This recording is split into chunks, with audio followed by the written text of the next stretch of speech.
ಹೊಸಪೇಟ ಗ್ರಾಮ ಚಲ್ದಿಖಾನಹಳ್ಳಿ ಗ್ರಾಮ ಪಂಚಾಯಿತಿ ವ್ಯಾಪ್ತಿಗೆ ಸೇರಿರುವ ಚರಂಡಿ ಗಲೀಜು ನೀರು ರಸ್ತೆ ಬಳಿ ಹಾಗೂ ಸಂಸಾರ ಮಾಡುವ ಮನೆಗಳ ಹತ್ತಿರ ಈ ದೃಶ್ಯಾವಳಿಗಳು ಆರೋಗ್ಯ ಅನಾಹುತ ಬರುವ ಸಂಭವ. ಪಂಚಾಯಿತಿ ಸಂಬಂಧಪಟ್ಟ ಅಧಿಕಾರಿಗಳಿಗೆ ಅರ್ಜಿ ನೀಡಿದರೂ ಸಹಕರಿಸಿಲ್ಲ.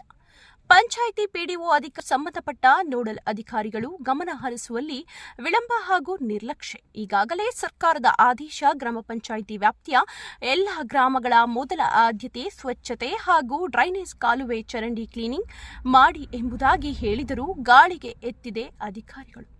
ಊರಿನ ಗ್ರಾಮಸ್ಥರ ಸಂಬಂಧಪಟ್ಟ ಅಧಿಕಾರಿ ಅರ್ಜಿ ನೀಡಿದರೂ ಲೆಕ್ಕಕ್ಕಿಲ್ಲ. ಈಗಾಗಲೇ ಗ್ರಾಮದಲ್ಲಿ ಸ್ಕೂಲ್, ರಸ್ತೆ, ಕಾಲುವೆ, ಆಸ್ಪತ್ರೆ, ಜನಸಾಮಾನ್ಯರ ಓಡಾಡುವ ಸ್ಥಳ, ಚರಂಡಿ ಕ್ಲೀನಿಂಗ್, ಕಾಲುವೆ, ರಸ್ತೆ ಬಳಿ ನೀರು ಬಂದು ನಿಲ್ಲುವ ಅವಕಾಶ ಹಾಗೂ ಗ್ರಾಮಗಳ ಜನಸಾಮಾನ್ಯ ಸಂಸಾರ ಮಾಡುವ ಮನೆಯ ಮುಂದೆ ಹಾಗೂ ರಸ್ತೆ ಓಡಾಡುವ ಜಾಗದಲ್ಲಿ ಗಲೀಜು ನೀರು, ರಸ್ತೆ ಬಳಿ ಗಲೀಜು ನೀರು ಹರಿಯುವುದು ಎಲ್ಲ ಅಧಿಕಾರಿಗಳ ಸಂಬಂಧಪಟ್ಟ ಹಾಗೂ ಪಂಚಾಯಿತಿ ಪಿಡಿಒ ಮತ್ತು ಸಿಬ್ಬಂದಿರವರ ಸ್ಥಳ ಪರಿಶೀಲಿಸಿ ಯಾವ ರೀತಿ ಮಾಡಬೇಕು ಎಂಬುವ ಉದ್ದೇಶದಿಂದ ಸಮರ್ಪಕವಾಗಿ ತಾಲೂಕು ಪಂಚಾಯಿತಿ ಕಾರ್ಯನಿರ್ವಹಣಾಧಿಕಾರಿಗಳು ಡಾ ಸರ್ವೇಶ್ ರವರಿಗೆ ತಿಳಿಸಿ ಪರಿಶೀಲಿಸಿದಾಗ ಪಂಚಾಯಿತಿ ಗ್ರಾಮ ಸಕಾಲಕ್ಕೆ ಉದ್ಧಾರವಾಗುತ್ತದೆ.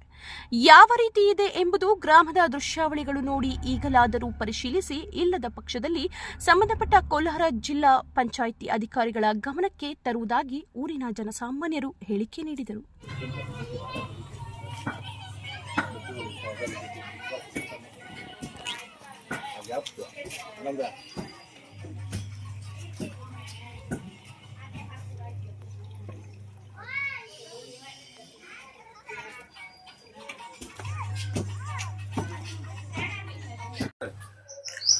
ಸರ್, ನಾವು ತಿಳಿವಳಿಕೆ ಏನಂದ್ರೆ ಚನ್ನನಪಲ್ಲಿ ಗ್ರಾಮ ಪಂಚಾಯತಿ ಹೆಪ್ಟ ತಾಲೂಕು ಹೆಪ್ಟ ಗ್ರಾಮದ ನಮ್ಮ ಚರಂಡಿಗಳಿಂದ ನಮ್ಮ ಸುಮಾರು 6 ತಿಂಗಳು 7 ತಿಂಗಳಿಂದ ನಮಗೆ ಜಾಸ್ತಿ ತೊಂದರೆ ಆಗ್ತಾ ಇದೆ. ಈ ಕಡೆ ನಮ್ಮ ಪಂಚಾಯತಿ ಕಡೆಯಿಂದ ನಾವು ರೆವಿನ್ಯೂ ಅವ್ರಿಗೆ, ಸೆಕ್ರೆಟರಿ ಅವ್ರಿಗೆ ಎಲ್ಲ ನಾವು ತಿಳಿದಿದ್ದಾಗಿತ್ತು. ಸುಮಾರು ನಾವು ಇವತ್ತಿಗೂ ಒಂದು 10 ಸಲ 12 ಸಲ ಮೇಲೆ ನಾವು ಹೋಗಿ ಭೇಟಿ ಮಾಡಿದ್ದಾಯಿತು. ಯಾವಾಗ ಹೋಗಿ ನಾವು ಕೇಳಿದ್ರೂ ಬರ್ತೀರಿ, ನೋಡ್ತೀರಿ, ಕ್ಲೀನ್ ಮಾಡ್ತೀರಿ ಅಂತ ಹೇಳ್ತಾ ಇದ್ದಾರೆ. ನಮ್ಮ ಮನೆಯಲ್ಲಿ ಚಿಕ್ಕ ಮಕ್ಕಳೆಲ್ಲ ಇದ್ದಾರೆ ನೋಡಿ, ಈ ಥರ ಬ್ಲ್ಯಾಕ್ ಆಗಿ ಈ ಥರ ಚರಂಡಿ ಎಲ್ಲ ಇದು ಮಾಡಿಬಿಟ್ಟು ಸಾಯಂತ್ರ ಆಗಿದ್ರೆ ಸೊಳ್ಳೆಗಳಿಂದ ಜಾಸ್ತಿ ಕಟ್ಟ ಆಗಿದೆ. ಚಿಕ್ಕ ಮಕ್ಕಳಿಗೆ ಬೇದಿ, ವಾಂತಿಗಳು, ಜ್ವರ ಈ ಥರ ಬರೋದೆಲ್ಲ ಜಾಸ್ತಿ ಆಗ್ತಾ ಇದೆ.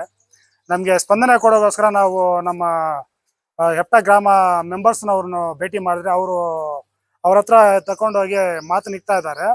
ಇಕ್ಕಿದ್ರೇನು ಅವರು ಹೇಳೋ ತಕ್ಷಣ ಬರ್ತೀರಾ ಅಂತ ಹೇಳ್ತಾ ಇದ್ದಾರೆ, ಮತ್ತೆ ಅವರು ಸ್ಪಂದನೆ ಮಾಡ್ತಾ ಇಲ್ಲ. ಸೊ ದಯವಿಟ್ಟು ನಮ್ಗೆ ಇದರಿಂದ ಸ್ವಲ್ಪ ತೊಂದರೆ, ಚರಂಡಿಗಳನ್ನು, ಈ ಕಾಲುವೆಗಳು, ಹಂಗೆ ನಮ್ಮ ಮೇನ್ ರೋಡ್ ಚನ್ನನಪಲ್ಲಿ ಹೋಗುವಾಗ ದಾರಿಯಲ್ಲಿ ರಾಜ್ ಕಾಲುವೆ ಇದೆ, ಅದರಿಂದ ಸುಮಾರು ತೊಂದರೆ ಆಗಿದೆ. ನಮ್ಗೆ ಸುಮಾರು ಒಂದು 10 ವರ್ಷದಿಂದ ಅದನ್ನ ನಾವು ಹೇಳ್ತಾ ಬರ್ತಾ ಇದ್ದೀರಿ ನಾವು ನಮ್ಮ ಚನ್ನನಪಲ್ಲಿ ಪಂಚಾಯತಿಗೆ. ಅದನ್ನ ಯಾರು ನಮ್ಗೆ ಮಾತನ್ನು ತಗೊಂತಾ ಇಲ್ಲ. ಸೊ ಅದಕ್ಕೋಸ್ಕರ ನಮಗೆ ಮಳೆ ಬಂದರೆ ಈ ರಾಜ್ ಕಾಲುವೆನಿಂದ ತೊಂದರೆ ಆಗಿ ಮನೆಗಳೆಲ್ಲ ಒಳಗಡೆ ನೀರು ಹೋಗಿ ಸೇರಿ ಮನೆಗೆಲ್ಲ ತೊಂದರೆ ಆಗ್ತಾ ಇದೆ. ಹೋದ ವರ್ಷ ಇದೇ ಥರ ಮಳೆ ಬರೋವಾಗ ಸುಮಾರು ಒಂದು 10ನಿಂದ 15 ಮನೆ ಒಳಗೆ ನೀರು ಸೇರಿತ್ತು. ಸೊ ಅದನ್ನು ನಾವು ನಮ್ಮ RI ಅವರು, ಸೆಕ್ರೆಟರಿ ಅವ್ರ ಮುಂದ್ಗಡೆ ನಾವು ಇಟ್ಟಿದ್ದೀರಿ. ಅವರು ಬಂದು ನೋಡ್ತಾ ಇದ್ದಾರೆ. ನೋಡಿಕೊಂಡು ವೆರಿಫಿಕೇಶನ್ ಮಾಡಿಕೊಂಡು ಆಯಿತು ನಾಳೆ ಬರ್ತೀರಿ, ನಾಳೆ ವಾರ ಬರ್ತೀರಿ, ಸರ್ಕಾರ ಸ್ವಲ್ಪ ಇದಿದೆ ಅಂತ ಹೇಳ್ತಾ ಇದ್ದಾರೆ, కానీ ನಮ್ಮ ಯಾವುದು ಕ್ಲಿಯರ್ ಮಾಡಿ ಕೊಡ್ತಾ ಇಲ್ಲ. ಸೊ ಈ ಒಂದು ಚಂದ್ರಗಾನಹಳ್ಳಿ ಪಂಚಾಯತ್ ಹೆಪ್ಟ ಗ್ರಾಮ, ಹೌದು ಸರ್, ಹೌದು. ಈ ಚರಂಡಿ ಗಲೀಜು ನೀರು ರೋಡ್ ಮೇಲೆ ಹೋಗ್ತಾ ಇದಾರೆ, ಇದ್ರ ಬಗ್ಗೆ ಪಿಡಿಒ ಅವರು ತಂದಿದ್ದಾರೆ, ಗಮನಕ್ಕೆ ತಂದಿದ್ದಾರೆ ಸರ್. ನಾವು ಪಿಡಿಒ ಗಮನಕ್ಕೆ ತಂದು ಸುಮಾರು 4-5 ಸಲ ಇವಾಗ ನಾವು ಭೇಟಿಯಾಗಿ ಏನಂದ್ರು, ಅವ್ರು ನಾವು ಬರ್ತೀರಿ, ನೋಡ್ತೀರಿ, ನೋಡಿ ನಾವು ರೆಡಿ ಮಾಡ್ತೀರಿ ಅಂತ ಇದ್ದಾರೆ. ಯಾರೋ ಮೊನ್ನೆ ಒಂದ್ಸಲಿ ಬಂದಿದ್ರು, ಬಂದು ನೋಡ್ಕೊಂಡು ಅವರು ಹಂಗೆ ಹೋಗ್ಬಿಟ್ರು. ಅವರು ಗಲೀಜು ನೀರು ರಸ್ತೆ, ಹೌದು ಪಿಡಿಒ ಗಮನಿಸಿಲ್ಲ, ಹೌದು ಗಮನಿಸಿಲ್ಲ, ಸ್ಪಂದಿಸಿಲ್ಲ, ಬರ್ತೀನಿ ಅಂತಾರೆ, ಬರ್ತಾ ಇಲ್ಲ. ಪಿಡಿಒ ಅವರು ಗಮನಿಸಿಲ್ಲ ಅಂದ್ರೆ ಇವ ಅವ್ರ ಗಮನ ತಂದಿದ್ದೀರಾ? ಅವ್ರಿಗೆ ನಾವು ಹೇಳಕ್ಕೆ ನಾವು ಪಿಡಿಒ ಅವ್ರ ಹತ್ರ ಹೋಗಿ ಹೇಳಿದ್ದೀರಲ್ಲ, ಅವರು ಹೇಳ್ಬಿಟ್ಟು ಅವ್ರು ಕರ್ಕೊಂಡ್ ಬರ್ತಾ ಅಂತ ನಾವು ಒಂದು ಇದಿಟ್ಕೊಂಡಿದ್ದೀರಿ. ಅಂದ್ರೆ ಅವರು ಬರ್ತಾ ಇಲ್ಲ.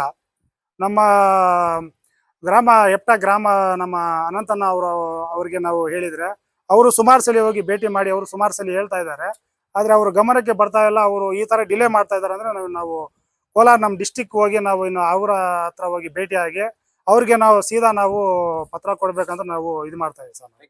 ಚನ್ನಗಾನಪಲ್ಲಿ ಪಂಚಾಯತಿ ಹೆಪ್ಟ ಗ್ರಾಮ ಇದು. ನಮ್ಮ ಮನೆಯಲ್ಲಿ ಹತ್ರ ಕಾಲುವೆ ಇದು ಗಲೀಜಾಗ್ಬಿಟ್ಟದೆ. ಅದಕ್ಕೋಸ್ಕರ ನಾವೆಲ್ಲ ಸೇರಿ ಇದು पंचायती गवर्नमेंट के ಕೇಳಿದ್ರು